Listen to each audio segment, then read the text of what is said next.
Here's your integrated 3 lecture for 12.1.4, part 2. I'm going to just do problem 12-56. So 1256 says, for each of the following equations, work with your team to decide if the equation is always true, sometimes true, or never true. If it is always true, explain how you know. If it is sometimes true, give the exact values of x that make it true, and if it's never true, explain why it's never true. Hint what use what you learned in problem 12-53 and the idea of rewriting to get started. So you guys have learned, let me write this out for you. I think you should know that secant x is equal to 1 over cosine x. These are your reciprocal functions that we just talked about in the last video. Cosecant x is 1 over sine x,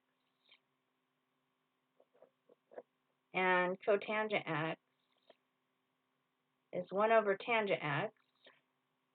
And if you didn't already know this, you should have known this, but if you didn't, tangent x is sine x over cosine x, which means I could also write cotangent x as cosine x over sine x. Okay, so these are all just little things that I hope that you know. So what we do with these problems, it started out with sine squared x times cosecant x is root 3 over 2.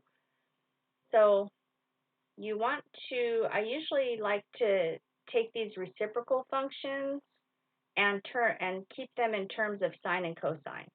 So I know that cosecant is 1 over sine x, so I rewrote it as sine squared x times 1 over sine x, and then I just canceled out a sine x doing fraction math, and I got sine x equals root 3 over 2. Well, if sine x equals root 3 over 2, I can just look on my unit circle and see where sine is root 3 over 2. So sine is the height or the y value. So root 3 over 2.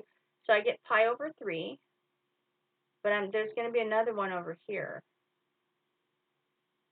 2 pi over 3. So I've got pi over 3, and then I say plus 2 pi n. I think I made another video on this. That's how I can name all of the angle measures, because you can keep going around and around this circle.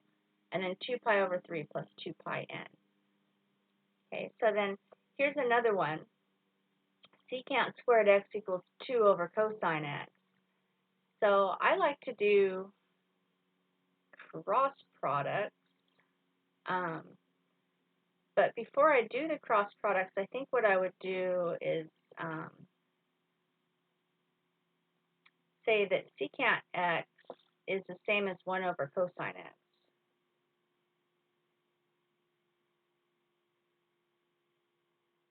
Oh, and it's squared, isn't it?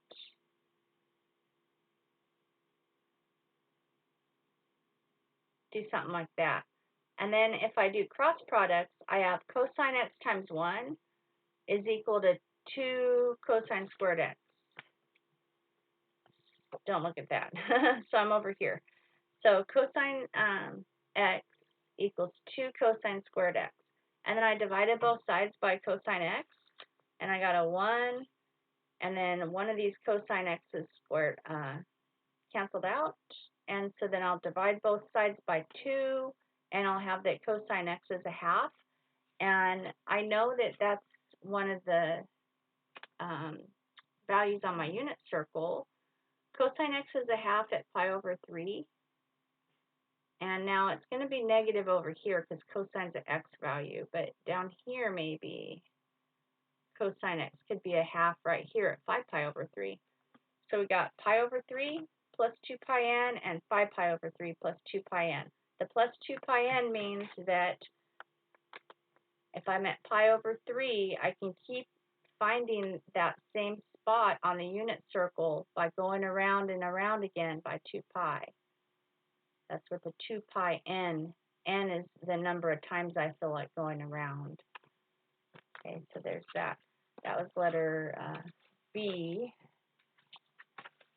Here's letter C. Letter C says, let me get your little values for you. Here's your little values. So Letter C says tangent x times secant x times sine x. So I know that tangent is sine over cosine, so I'm going to rewrite that, and then secant, I know it's 1 over cosine. So I rewrote it just by plugging these values in. And then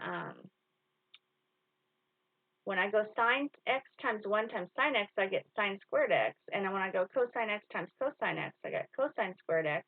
Well, sine over cosine, that's tangent. So this is tangent squared x equals 0. Then I took the square root of each side to just get the tangent by itself.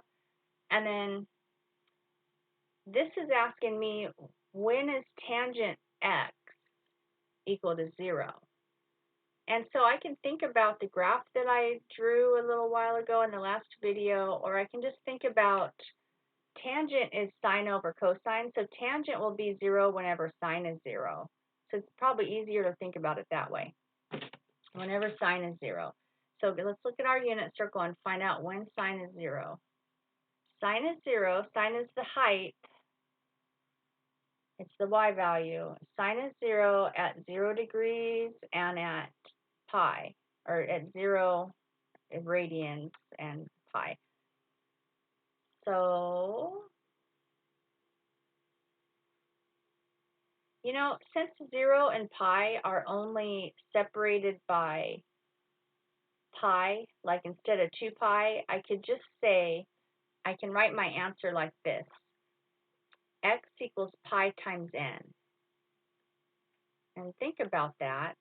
Think about why I don't have to go pi plus 2 pi n and 0 plus 2 pi n. It's because these, like on some of the other problems, we'll have this maybe a value here and a value here. They're not separated by 180 degrees, so I have to say them separately, like, you know, this is pi over 3 plus 2 pi n and 2 pi over 3 plus 2 pi n. But these values right here are separated by just exactly 180 degrees. So I could just say x is equal to pi times n. Because if I want this one, I'll just let n equals 0. And then n equals 1, and then n equals 2. So that works sometimes, especially when you're doing something with tangent, because tangent is the period is only pi instead of 2 pi. Letter D had secant squared x times cosine x equals 0. Well, I know secant is 1 over cosine, so I rewrote it as 1 over cosine squared x times cosine x over 1. I did fraction math and canceled out the cosine, and then I got 1 over cosine, which is secant x is 0. These are both the same. Secant is the same as 1 over cosine. Well, when can 1 over something ever be 0? It can never be 0. And if you think about the graph of secant that we made earlier, it was all those little U shapes. They never hit the x-axis. So this is never true. And then letter E says cosine x times secant x equals 1. Well, secant is 1 over cosine, cancels out, and I get 1 equals 1, and that's always true. So I think that's enough to get you through all your problems. This is a double lesson. You're going to have a lot of problems. Let me know if you need help with any of the problems.